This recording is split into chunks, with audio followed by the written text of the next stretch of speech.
Hola amigos, bienvenidos a su programa Psicología Reconciliadora. Aquí estamos con Santiago, quien es psiquiatra, y yo, Liliana, que soy psicóloga, para dialogar sobre temas de salud mental desde una visión desde nuestra fe.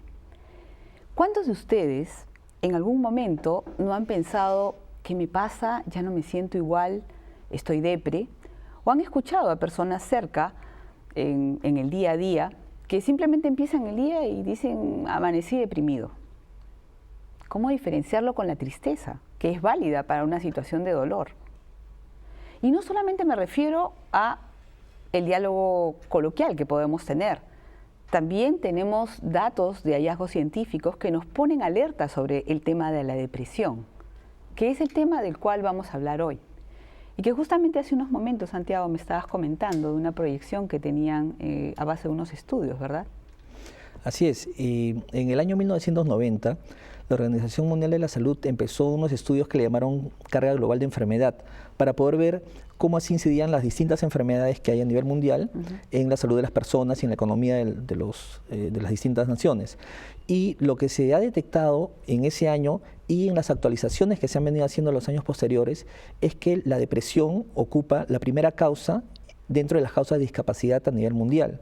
Estamos hablando de la depresión, precisamente como tú decías, no el hecho de sentirse triste o decaído, sino de una depresión clínica, es decir, que tiene toda una serie de características que vamos a dialogar seguramente a continuación, que se pueden identificar como uno podría identificar una neumonía o una artritis o un problema de hipertensión arterial. Y lo más interesante probablemente es no solamente que ocupa la primera causa, sino que la proyección hacia el año 2030 indica que el 25% aproximadamente de la población mundial va a haber tenido en algún momento de su vida un cuadro depresivo, es decir, una entidad clínica completa conocida como depresión.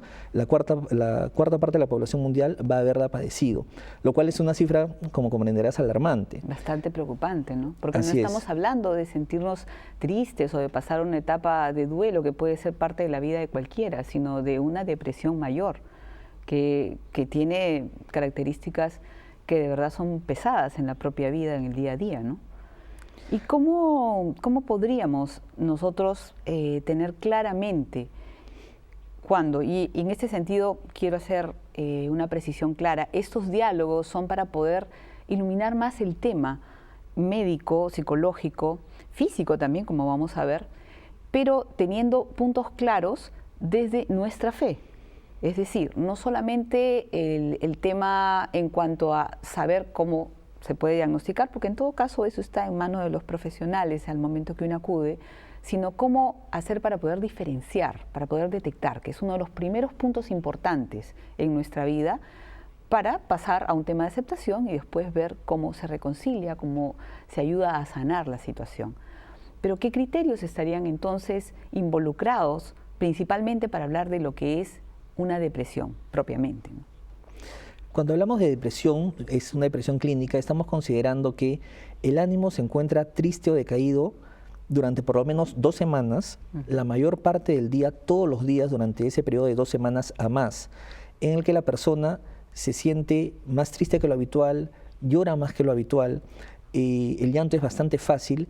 Y algunas veces me ha pasado en la consulta, probablemente a ti también te ha pasado, que me llega una paciente y me dice, mira, yo siempre he sido muy llorona, pero ahora estoy llorando más que de costumbre, que es un elemento como para poder identificar que tiene que haber esta tristeza, decaimiento, o a veces no hay tristeza y hay personas que dicen, yo no estoy deprimido porque no estoy triste o porque no lloro, pero hay un elemento cardinal que es algo que tiene un término médico, los psiquiatras utilizamos el término de anedonia, que significa una disminución en la capacidad de experimentar gusto, agrado, placer en las actividades que habitualmente resultaban placenteras, ¿no? Entonces, tienes personas que decían, sí, a mí me gustaba salir con mis amigas al cine, caballeros que dicen, a mí me gustaba ir a practicar un deporte y ahora no me llama la atención, y la persona empieza a disminuir la capacidad de experimentar agrado con esas actividades, ¿no? Ese es el síntoma principal.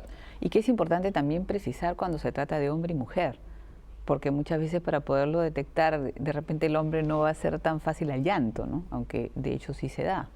Así es, pero probablemente va a ser más fácil identificar cuando hay una pérdida en el gusto de las cosas o se dan cuenta que sus actividades o el tiempo de descanso que habitualmente utilizaban lo van restringiendo y van practicando menos actividades recreativas, deportivas, o de salir incluso con la familia y con los hijos, ¿no? Hay algo que muchas veces, si bien no lo identifica la persona, los familiares lo pueden identificar cuando dicen, él ya no es el mismo de siempre, ¿no? A veces las personas pueden decir, yo no soy el mismo desde hace, por decir, 6 meses, pero a veces no lo identifica la persona misma, sino un familiar, y esa es una forma importante de poder detectar que alguien tal vez está atravesando un cuadro depresivo.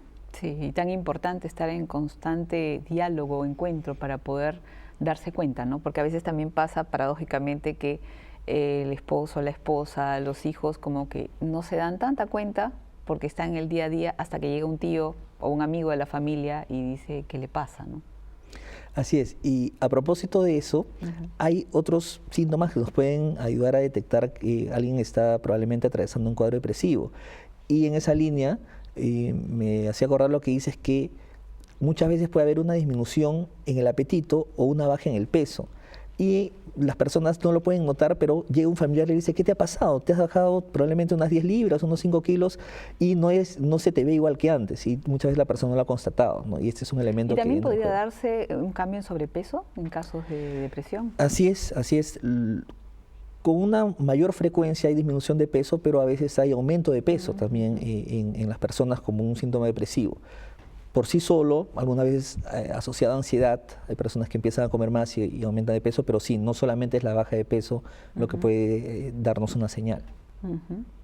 Así es. Por otro lado, podemos tener también disminución en la capacidad de conciliar el sueño, o lo que vemos más, un despertar antes de la hora habitual, con una sensación de no haber descansado bien, ¿no? Las personas, probablemente a ti también te habrá ocurrido que hayan personas que dicen, me despierto y siento como que me hubiera acostado recién, ¿no? Y como que no hubiera dormido nada y no hubiera descansado nada. Así es un sueño no reparador. Así es. Sí. Y que la gente dice, yo siento como que recién me he dormido y ya me tengo que estar despertando y tengo que ir a trabajar, y muchas veces la facilidad para iniciar el día, para poder empezar con las actividades, está disminuida, ¿no? Y se hace, como decimos, muy cuesta arriba llevar el día. Y esto va mejorando muchas veces en horas de la tarde, que hay una mejor disposición para las actividades. Parte del asunto es que muchas veces podemos acostumbrarnos a ello, por el tema del trabajo, las demandas, entonces se duermen pocas horas y la persona dice, bueno, pues será que necesito menos horas. Pero este tema del sueño, cuando tú dices, uno de los indicativos es despertar antes de la hora adecuada, porque generalmente lo más recomendable en lo que es una higiene del sueño es dormir las horas nocturnas. Son las mejores para descansar. Y aquí ya entra todo otro tema que en otros capítulos tocaremos sobre los hábitos que hay que ir educando en la familia, ¿no? El quedarse hasta muy tarde, ahora conectados con el internet, en fin, perder el tiempo en cuanto a lo que es calidad de tiempo y lo que es compartir, pero que afecta al sueño. Y en el caso de la depresión, algo que sí es sintomático, como tú decías, es el despertarse antes de tiempo y no poder volver a conciliar. Y esto afecta en la capacidad de poder repararse, poder renovar fuerzas necesarias para empezar el día y ofrecerlo en todo lo que hacemos, ¿no? Así es. A veces relacionado con ese tema de despertarse antes de la hora o no sentirse uno reparado, está el elemento de la disminución de la energía, como habrás visto, ¿no? Claro, que personas que sienten que no tienen energía suficiente, energía física, o sea, ya no estamos hablando de las ganas para hacer las cosas que uno puede haber perdido, como un síntoma cardinal, sino además de la energía física que puede tener para sobrellevar las actividades del día a día, que también se ve comprometido, ¿no? Y aquí también es importante tener criterios claros, porque es como la necesidad de decir qué está ocurriendo. Y si bien es cierto, no queremos para nada el que ahora se preocupen más por los síntomas que puedan estar pasando, pero sí es importante para preguntarse por qué esta energía baja. O sea, puede ser, lo primero es chequear si algo está pasando con la salud, pero yo veo, Santiago, que una de las cosas difíciles que se presentan entre las personas con las cuales trabajo es el tema de la aceptación. O sea, el aceptar que no se tiene energía, que ya no hay ganas para hacer las cosas, entonces se deja pasar, ¿no? Y no se llega a aceptar que uno puede estar atravesando un momento difícil. Creo yo porque hay como extremos muchas veces, ¿no? Como para exagerar, una depresión fortísima, o como para relativizar y decir, es parte de la vida es así, ¿qué se va a hacer? Todos lo llevan así. Entonces, esta identificación, o si se quiere, estos síntomas que estamos mencionando, no pretenden establecer un diagnóstico, sino darles luces para que puedan detectar entre los miembros de la familia o en sí mismo, y que pueda guiar a una aceptación, a una vivencia de la verdad de uno mismo, de lo que está viviendo, sin temores. Porque yo creo que aquí viene también uno de los temas que tenemos que tomar en cuenta desde nuestra fe, desde el ser personas de fe, el de vivir con una visión mucho más integral de lo que es la persona, y que son estos típicos sesgos que se dan al momento de ver a la persona que tiene un problema, ya sea depresión, como es lo que estamos hablando el día de hoy, o como podría ser otro cuadro que veremos más adelante. Y es el considerar a una persona por el problema que está padeciendo como un depresivo, un ansioso, un obsesivo, y en este sentido lo peligroso que es etiquetar, ¿verdad?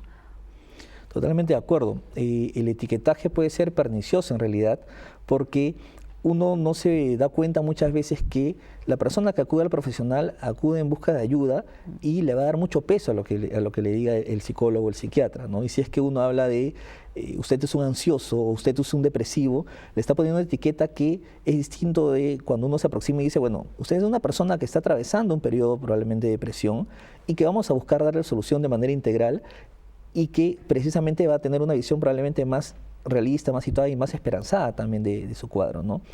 A propósito de lo que tú mencionabas, es cierto que muchas veces podemos encontrar personas que pueden tener una dificultad, ¿no?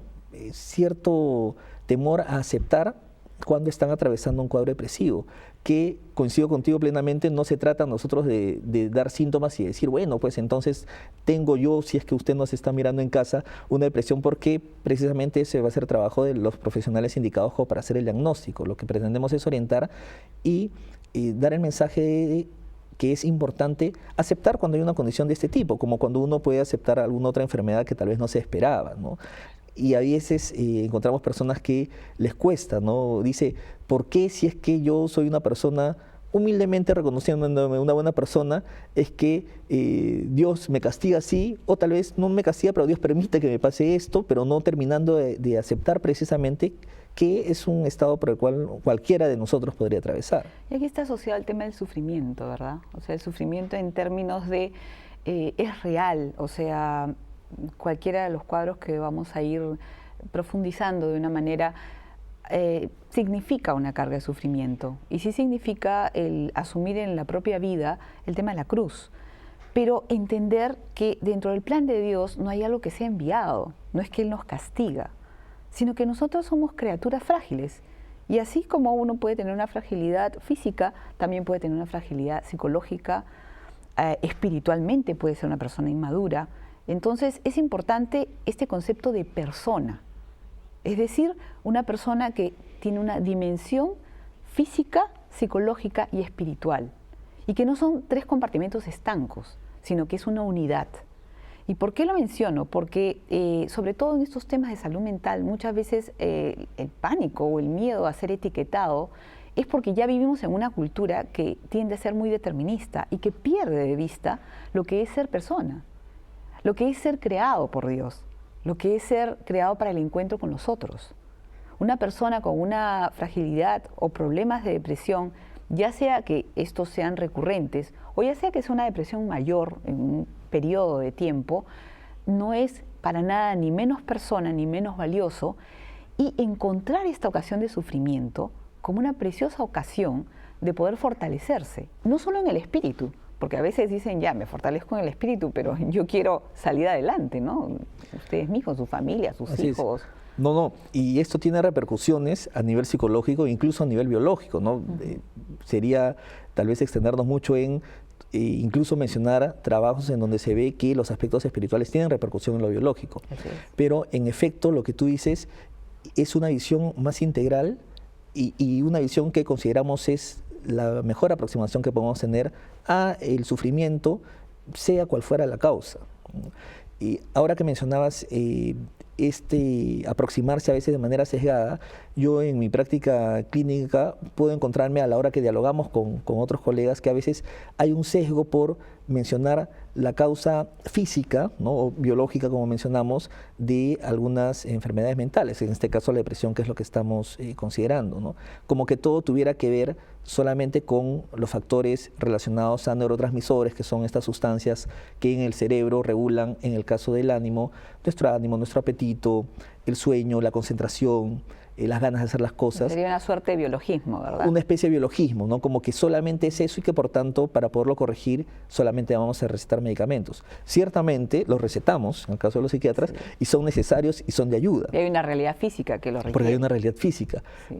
Pero a veces podría uno sesgarse a pensar que es solamente algo físico, como que puede haber un sesgo a pensar en mi propia carrera, ¿no? El psicologismo también, en pensar en esquemas, en aproximaciones cognitivas, en esquemas familiares, en hábitos, conductas, sentimientos, emociones, y las personas se sienten determinadas o solamente lo leen desde ese ángulo.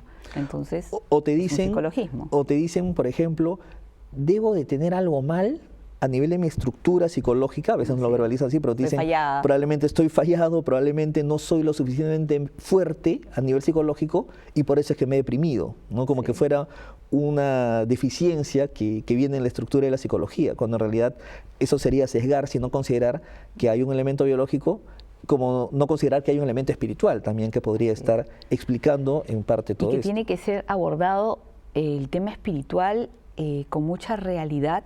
O sea, Dios se ha encarnado, se ha hecho hombre y habitó entre nosotros. Nuestra realidad de ser personas tiene que entenderse integralmente, porque muchas veces también encuentro que lo espiritual se justapone, ¿no? Como quien le pone a la visión de la persona lo físico, lo psicológico y lo espiritual, ¿no? Hay que rezar. Entonces recemos juntos, lo cual obviamente no está mal, pero es como agregado. Y tenemos también un espiritualismo, ¿no? O si se quiere una pseudo espiritualidad, porque no está entendida desde una concepción integral. Y entonces, evidentemente, la persona se puede sentir defraudada. Estoy rezando, estoy pidiéndole a Dios, estoy yendo a misa, estoy confesándome, me he revisado y no salgo de esta depresión. O le digo, sí, lo acepto. Y claro, ¿la falla es Dios? De ninguna manera. O sea, Dios nos escucha y no solo eso, nos da todos los medios para poder superar y fortalecernos en el momento que podamos estar viviendo. El problema es nuestra concepción, que tendemos muchas veces a reducir, ya sea lo biológico, cuando hablamos de estos sustratos biológicos que incluso muchas veces son obstáculo para que se acepte el problema, porque viene el papá con la mamá y el hijo, y de pronto el hijo tiene una clara depresión en este caso, pero la resistencia de los padres, cuando se está haciendo la historia clínica y se está preguntando si hay algunos antecedentes, es porque conlleva la culpa de que ellos pueden haberle transmitido unos genes fallados, porque el sustrato se supone que es biológico, lo cual es tremendamente absurdo, pero cuando pasa en las personas es muy doloroso. Y sí ocurre, y funciona como un mecanismo que propicia el no aceptar lo que se está viviendo. Mientras que si nosotros nos aceptamos como personas que, repito, vamos a ser frágiles, contingentes y heridas por el pecado, esto es una o fragilidad o un momento difícil, una coyuntura particular que además creo que es importante, Santiago, recalcar que cualquiera de nosotros se puede deprimir en cualquier momento de la vida. Así es, cualquiera de nosotros se puede deprimir y como mencionabas, si bien puede haber un componente biológico, cuando hacemos la historia clínica, siempre preguntamos los antecedentes, lo que llamamos los antecedentes familiares, es decir, si es que ha habido por el lado paterno o materno alguna persona que haya tenido un cuadro de depresión, que eso nos puede dar un indicativo de que en efecto podría haber cierto componente hereditario, pero no es lo único, ¿no? Porque tenemos factores desde el entorno que puede incidir, factores de muchas veces mala aproximación a las cosas que conllevan cuando esto se habitúa a estados de ánimo depresivos y que no podemos definir que es solamente un aspecto el que puede estar entrando en juego, ¿no? Y es más, como tú me comentabas también en otro momento, favorece el preguntar sobre antecedentes familiares para una mejor medicación. No necesariamente es porque los psiquiatras vayan a, por lo menos psiquiatras desde la fe, católicos, vayan a pensar que la razón está allí. Así es, no. Lo que sucede es que para nosotros es importante que si, por ejemplo, detectamos que determinado fármaco ha ayudado a un tío o a un familiar cercano que ha tenido un cuadro depresivo, para poder prescribir es de ayuda, porque decimos, si ese fármaco ayudó al familiar, podría ser que la persona lo ayude, como que lo contrario, si no ayudó en un cuadro depresivo, podría ser un indicativo de que tal vez no es el fármaco de elección. Entonces, por ahí sí es importante. Muchas veces las personas se muestran renuentes a dar información porque dicen, no, en mi familia todos son sanos, donde ya ciertamente hay una disposición como a ellos mismos etiquetar al problema, ¿no? Y en ese sentido es importante el hecho de buscar ayuda. Mencionabas hace un momento de esta suerte de espiritualismo como un sesgo, ¿no? Cuando en realidad es, y eso lo vemos en la práctica diaria, y yo animo a mis pacientes a que si tienen precisamente, son personas de fe, son creyentes y descubren la presencia de Dios en sus vidas, poder pedir para ayudar a salir de su problema. Muchas veces uno se puede quedar solamente en eso sin tener que ver que es necesario trabajar los aspectos psicológicos y recibir una medicación, ¿no? Como decimos en muchos de nuestros países, a Dios rogando y con el mazo dando, ¿no? Así es. En el sentido de decir, bueno, pues le pido al Señor, pero tengo que poner de mi parte en ver cómo busco ayuda, ¿no? Sí, y ahí es importante entender la primacía de la gracia. Dios nos da la gracia para poder transformarnos, para poder convertirnos, para poder asumir nuestra vida y cada día ir caminando a la meta esperada, que es la santidad a la cual estamos llamados, pero que es importantísimo la necesaria colaboración humana. Y es poner los medios. Si estamos entendiéndonos como una unidad física, psicológica y espiritual, es importante entonces poner los medios a todo nivel. Y tener claro que es importantísimo si se quiere, la conciencia de que lo más importante sí es lo espiritual. Entonces, para un poco cerrar la idea en lo más importante que queríamos transmitir en este capítulo es, si usted ve que efectivamente puede estar atravesando un momento de depresión, o que un ser querido o una persona en el trabajo puede estar pasando por un momento de depresión, lo primero es preguntarnos, más que por qué estoy viviendo esto, es para qué. ¿Para qué, Señor, permites que yo esté viviéndolo? Es tomar una postura existencial ante lo que yo estoy sufriendo o estoy padeciendo y entrar en mí mismo y en mí misma para poder encontrarme con el Señor. Y desde allí poder decir, ok, yo me voy a abrir a la gracia, voy a pedir poder crecer espiritualmente, crecer como persona, poder asumir de una manera más madura este sufrimiento y también poner los medios y colaborar. ¿Qué vicios, qué dificultades estoy consintiendo que pueden empeorar esto que yo estoy padeciendo? ¿Qué aproximaciones frente a la realidad necesito cambiar? Hay una serie de vicios espirituales, si se quiere, sí, que son llamados así, vicios espirituales. Hay una serie de hábitos, de conductas que necesitan ser cambiadas y aproximaciones a la realidad. Y la necesaria ayuda también de la medicina. Como ustedes saben, queridos amigos, no debe existir un divorcio entre la fe y la razón. La ciencia ayuda, y sobre todo ayuda en cuanto a iluminar el poder encontrar soluciones o salidas de una perspectiva integral a la persona. El punto está en que no debemos agotar, y aquí viene la dificultad, Santiago, también, cuando no se acuden a profesionales que tengan una aproximación católica, no tenemos que agotarlo en lo que sea médico, ni tampoco únicamente en lo psicológico, ni tampoco evidentemente decir, no, como ellos me van a alejar de mi fe, entonces mejor no acudo y yo voy a ver la manera de salir adelante. Dios quiere que podamos poner los medios según lo que somos. Y somos criaturas que, incluso si quisiéramos encontrar un término que yo creo que sería adecuado, tenemos una realidad trial, física, psicológica y espiritual, que tiene una fuerte interrelación. Como ustedes vemos en el día a día, hay una relación que se presenta. Lo físico afecta a lo psicológico, a lo espiritual evidentemente afecta e influye en mi situación física y psicológica. Y así se da una interrelación entre lo que es el misterio de la persona, cómo Dios nos ha creado así y cómo estamos llamados a reconocer, asumir y valorar esta realidad de unidad. Entonces, en ese sentido, es importante el poder tomar estos elementos que, digo, es un diálogo en el cual nosotros queremos poderles dar pautas, pero sobre todo respetando y valorando la gran riqueza que tengo como persona. Y no teniendo miedo, sino sabiendo detectar, pudiendo aceptar y poniendo los medios a todo nivel, y en esto hablamos a todo nivel, para poder no solamente afrontar, salir adelante, sino tengamos la convicción de poder entonces salir más fortalecidos de la situación que estemos viviendo nosotros o que esté viviendo sus hijos, su esposo, su esposa, sus amigos, los padres, en la situación particular. Cada persona es diferente. Estas son simplemente unas referencias que hemos querido hacer con la intención de poderlos ayudar y podernos ayudar entre nosotros a crecer cada día más, a poder acoger esa gracia que Dios nos da y poder caminar en este camino que es un peregrinar en el cual somos viadores, vamos caminando hacia el encuentro con el Señor, desde aquí, desde una realidad que es encarnada y desde nuestro día a día. La enfermedad entonces necesita ser asumida principalmente desde quienes estamos llamados a ser santos, porque Dios nos da la gracia para ello y porque ello es lo que necesita el mundo. Muchas gracias entonces por estar con nosotros y aquí nos despedimos, Santiago y yo, esperando que haya podido ser de ayuda este diálogo y nos vemos hasta el próximo capítulo. Nos vemos.